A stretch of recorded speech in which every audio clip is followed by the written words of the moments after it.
Grateful that you stayed on with us. This is Breakfast Daily here on Citi TV. Time now for the news review segment where we get into the topical issues and have a conversation about the issues and how they have evolved since they sprung up. In studio with me, to my right, is Geoffrey Kabuteo Kanse, Executive Director, Revenue Mobilization Africa. Good morning. Thanks for having us. Great stuff, great stuff. Paul, he's not a new face. Not to say Geoffrey is, but Paul we have known for a while. Paul Eric Ofori, Head of Research, COPEC. Good morning, Paul. Good morning, my brother, and I hope you are doing well. Always sharp. I'm still following. Hey, Paul. Look at people are crying out there. The elegance alone. This is Accra. No comment. Let me reserve my comments. But I hope your weekend was well. A few funerals here and there, but we thank God for a new day. I was telling a friend that we are at that age now, so I tell you, definitely we'll be attending more funerals than parties. Yeah, mine was a bit packed. I was actually following the NPP primaries as well, okay. And also I had the opportunity to attend one program that I think I saw Citi partner in the KOD on the Rhythms on the on the runway, right? Yes. Yeah. He's actually my playmate from. I've known him for about 4 decades. Oh, great. We are brothers, and it's good to know that the Water Citizens Network also actually honored him on the day with a citation for choosing the Aqua edition. You know, creating the awareness about how water is important, but being innovative enough to use arts and culture to portray that social good. I mean, was important. That's definitely key. I saw Citi brand also there. Yes. I love you people with such initiatives, always connecting to the social good of the people. We're grateful and we are humbled by some of these submissions. And I also acknowledge the way you found a nice way to tell us how old you are, but subtly. Yeah, you found a nice way to tell us how old he is, but it's fine. It's fine. All right, let's get straight into the issues. So over the weekend, topical amongst the stories was the NPP's primaries and its orphan constituencies. These are constituencies where the party does not have a sitting MP, and so they sought to organize an election to select people who represent the party as candidates in the 2024 elections with respect to the parliamentary level. The stories are so many. We've seen those who are smiling towards the Christmas, and then we are seeing those who throw away the chicken and not even chew it at all. But some interesting names. There'll be Christmas this year? Hopefully. Jeff. Oh no, just asking because when I was little, the calendar it will pass. When I was little, before Christmas, in November, late part of November, 25th to the 30th of November, you start hearing the music playing, and then you see the toy guns all around, and you see all the hangings by the roadside, and then those who are selling, I see what you're trying to do, but I'll tell you what, times have changed. Right. This generation is more of a technological one. It's more of a digital one. There'll be so the thing is online. E-Christmas. E-Christmas. Right. E-Christmas. You will see that type of thing. I just pray that we don't have Christmas biscuits and cakes. That would be so Enough bad. of the mischief. Can we go into Right. it? Okay. Well. All right, let's get into the stories. Almost all the papers have reported on it, and interesting names, of course. We've seen those who have crossed from one constituency to the other and have still won. So we'll look at some of the stories. Ghanaian Times reports on it on page 10 and says, right here, NPP orphan constituencies, parliamentary primaries, Ahin, Hajide, Saki, Okoboy get nod. Story by Claude Nyakon Adams. The New Patriotic Party, NPP, over the weekend held parliamentary primaries in the 111 orphan constituencies across the country where it did not have certain members of parliament, MPs, to elect candidates for the 2024 parliamentary elections. The exercise, which was supervised by the Electoral Commission, was largely peaceful, despite reports of chaos which nearly marred the voting process in some of the constituencies, such as Adentan and Okaikwe North in Accra. Ghanaian Times observed a huge police presence at some of the voting centers in the various constituencies in Accra, which contributed to the smooth running of the exercise. All right, we're going to look at the names in there, those who got the nod, those who lost, and then we'll look at the conduct of the election itself and some of the issues that arose. The pockets of violence, not so widespread, For that we can give them, I mean, kudos for that. And then the issue of vote buying. So I'll start with you, Paul. We've seen persons, especially from the Flagstaff House, Eugene Ahin, Jefferson Saki, and then I think in Aswasi or so, there was also one presidential staffer. He actually went against his nephew. Yes, I don't know if it's the other way around, but one is a presidential staffer, one is a vice presidential staffer. And then we've seen the likes of Colonel Kwadwo Damwa, retired, German South. We've seen Akosua Menu for Adentan, a number of them. But really, what do you make of these names as we know them and how they have shown up for these elections? And of course, going into 2024, what their chances are? Well, thank you, Nana. And once again, good morning to our viewers and to everyone else watching this morning. I think all in all, it was a good exercise. Quite frankly, one of my boys, was in there. He was actually my school son at St. Peter's. Okay. William Ofosu Asante for Bawumia Katamanso. Yes. Yeah. So I was exceeding glad, seeing him, victorious. Adenta was going to be a tough one. Yep. But we saw Akosua pull through successfully. Yeah. And I am happy that we have seen quite a sizable number of our women, pushing themselves into the fray, just to get themselves registered. We saw what happened, unfortunately, to Efia Koto, and she being defeated. One of the people says, tenant boots out landlady. but that's all for just the sensationalism part of it. Yeah. All in all, like I said, it was a good exercise. Unfortunately, it was marred by a few incidents here and there. Yeah. I look forward to an election where we will have 100%, incident-free. An election that is not... That would be tough. Well, it is still really a possibility. Who 100%. Knows? My friend at the other side will say, perhaps you are still speaking in the future impossible tense. But who knows? I mean, it's still possible, something that we cannot push to we can only be hopeful. Yes. Yeah. On the whole, we saw the display, the wanton display of monies by, as it were, people who had gone to cast their votes for whoever they wanted to. And it was being displayed openly. And you ask yourself, I thought the issue of monetization in politics was a thing in the past. But by and large, we have seen that it is becoming the norm rather than what should have been the case. And you ask yourself, for how long are we going to be able to sustain such a practice if we continue on that tangent where you have, aspirants, influencing delegates and whoever with monies just to elect them into office. Then in future, a drug baron can just get up and say, hey, I want to be so and so. Because of the monies I have, I can influence XYZ and then I can have my way. That is not the way to go as a country. This is the 21st century where we are supposed to elect based on issues. If I am able to solve problem A or problem B, then I should have the nod to be elected into office to lead a particular group of people. Yeah. If I am not the problem solver the people are looking out for, then I have no business being in there. Yeah.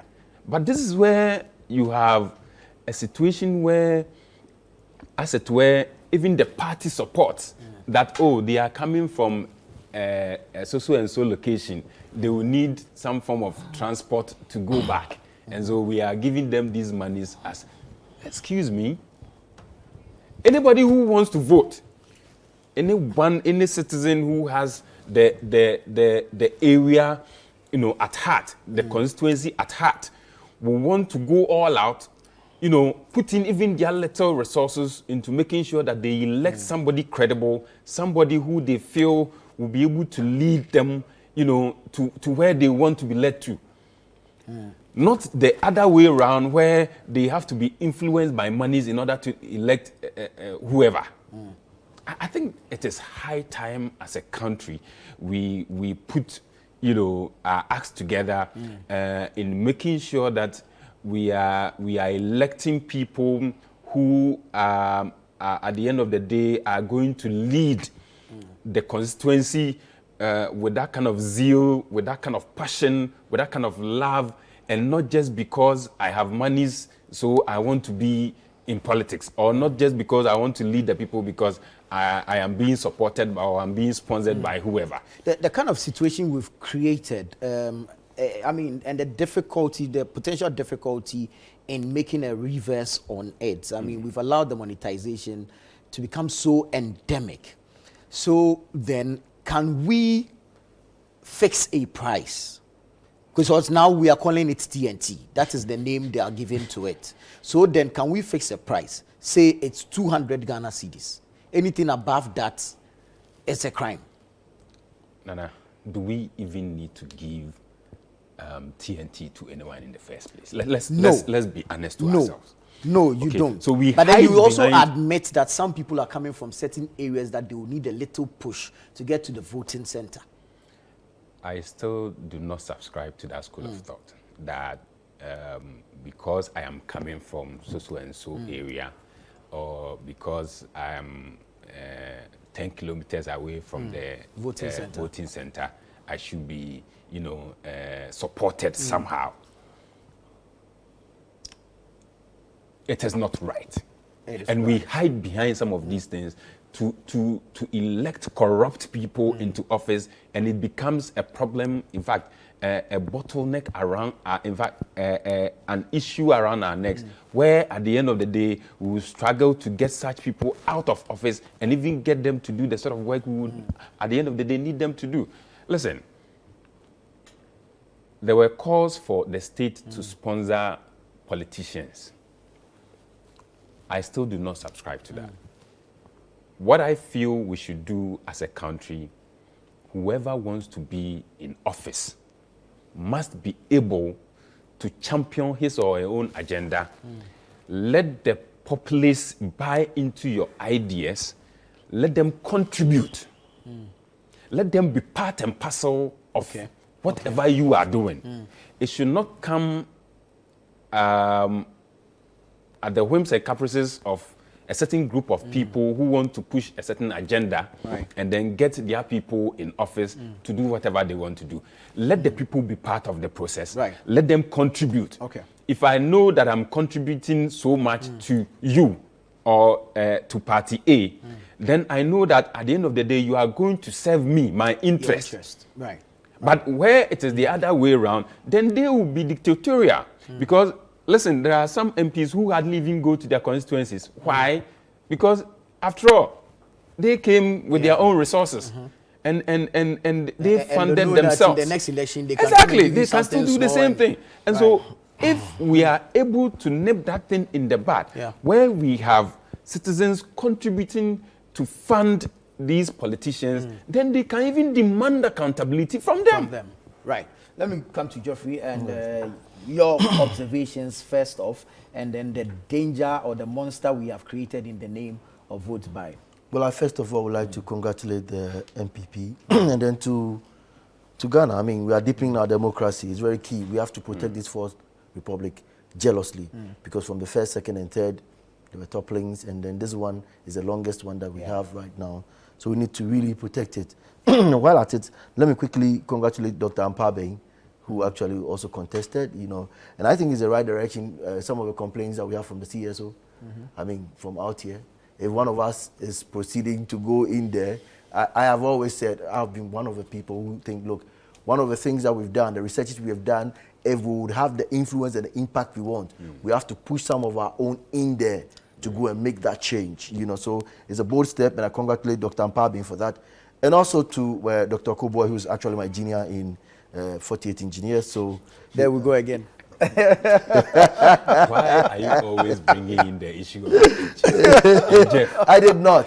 But you sat Exactly, you just did. Well. You have made your point. He's my good friend. Well, your interpretation is also it's very important. Oh, no. You see, it's time to once again caution the image we are creating about this beautiful democracy we have. Yeah. Talking about the violence and then talking also about the vote buying, the corruption in there.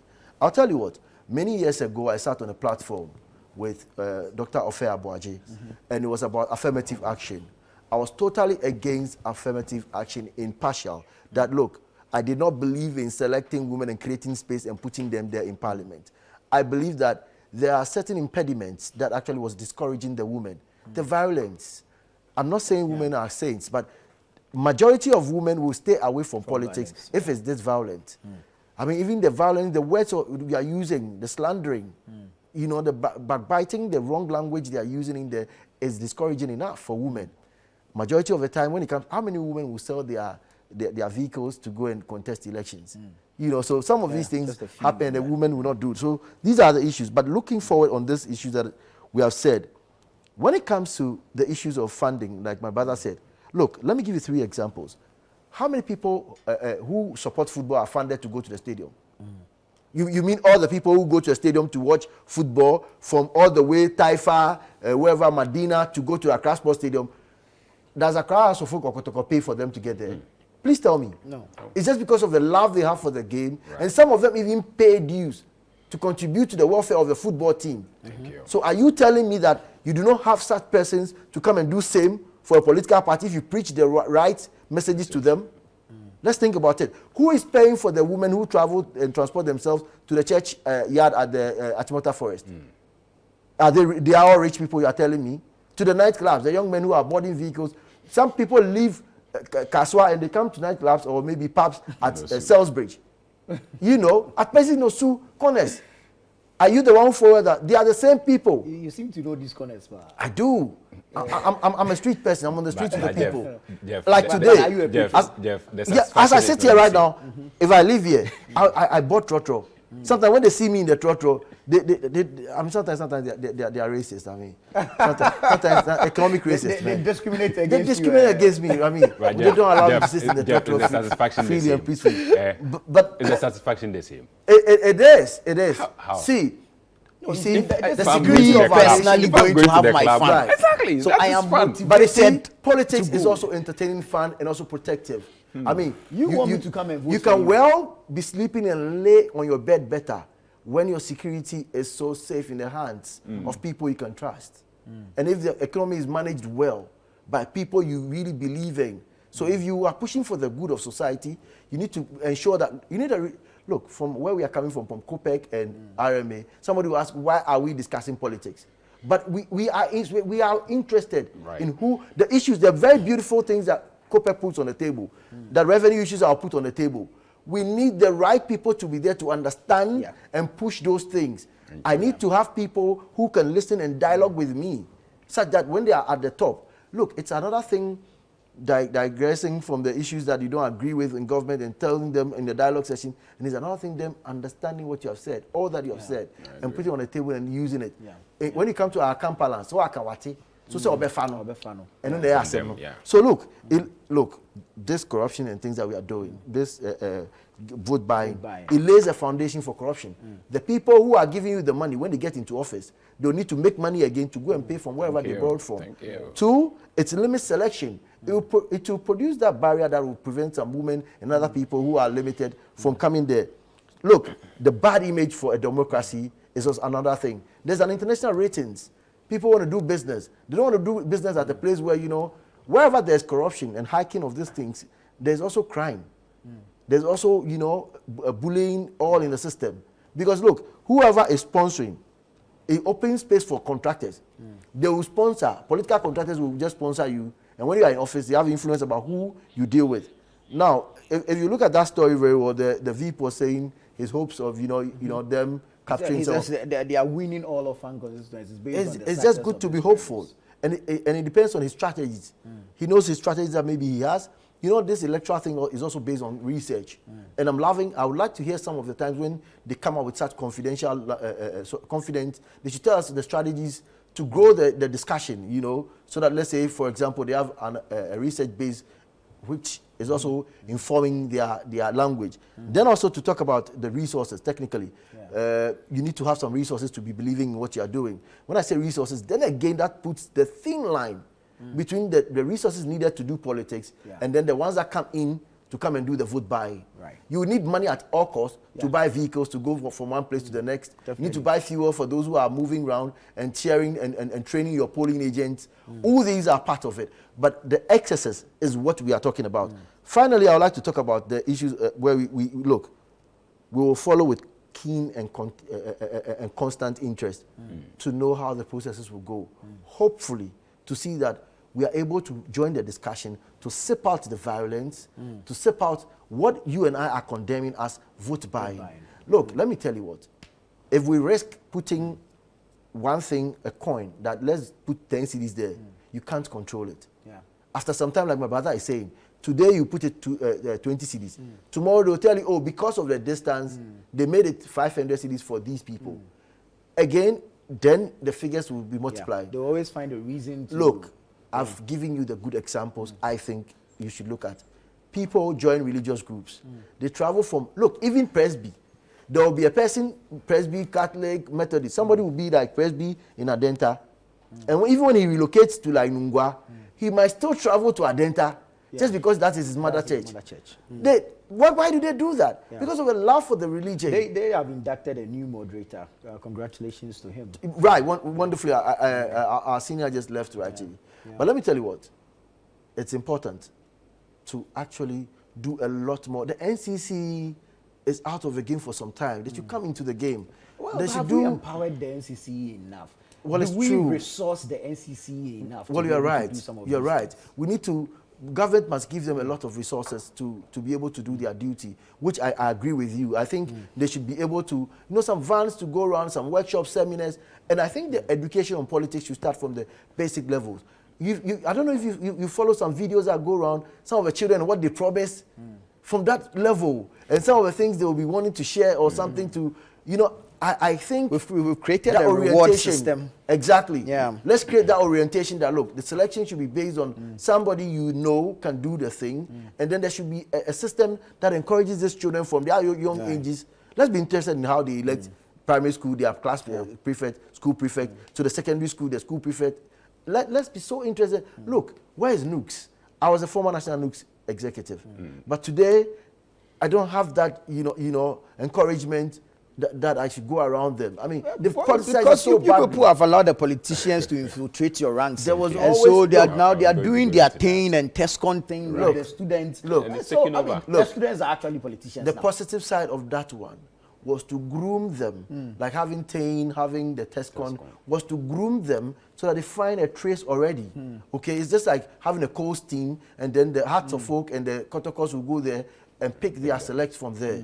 That was the beauty of it. The past 5 Nooks elections, they've not ended well. That's what I'm saying. 5. Instead of being positive, you almost always have 2 presidents at the same time. 5 is an so for a good reason, I love the way you've presented it. What we were expecting was a grooming system where they could just look up to the big dogs in the game and then have a progression plan. Succession. Exactly. So like you just. And I can point to some of them. Haruna Adrisu Nooks, Obi Amoa, Okujeto Ablakwa, our administration handed over to Okujeto Ablakwa's administration. I was in charge of that election. I can tell you all about it. Anthony Kabu can be my witness. That's fine. I am worried. So you know what? I know them. I was with them. Anthony Cabo, OJ, your staff, Richard Mensah. OJ was with us in Nooks. Right. So I'm telling you, that's how the beauty was. We were expecting that the grooming process, it will be a progression process. So let's start it from right down for primary school. Let them understand politics and know how the beautiful thing is just to protect our society and leadership. Right. I am worried, with respect for the future of our politics, because the way we are doing it now presents a danger. Previously, these monies were being shared at dawn without anyone hearing. Now we are sharing it at the voting centers and recipients are openly displaying how much they have received. The OSP has declared some 6 people wanted after this very primaries, and he's going to go after them.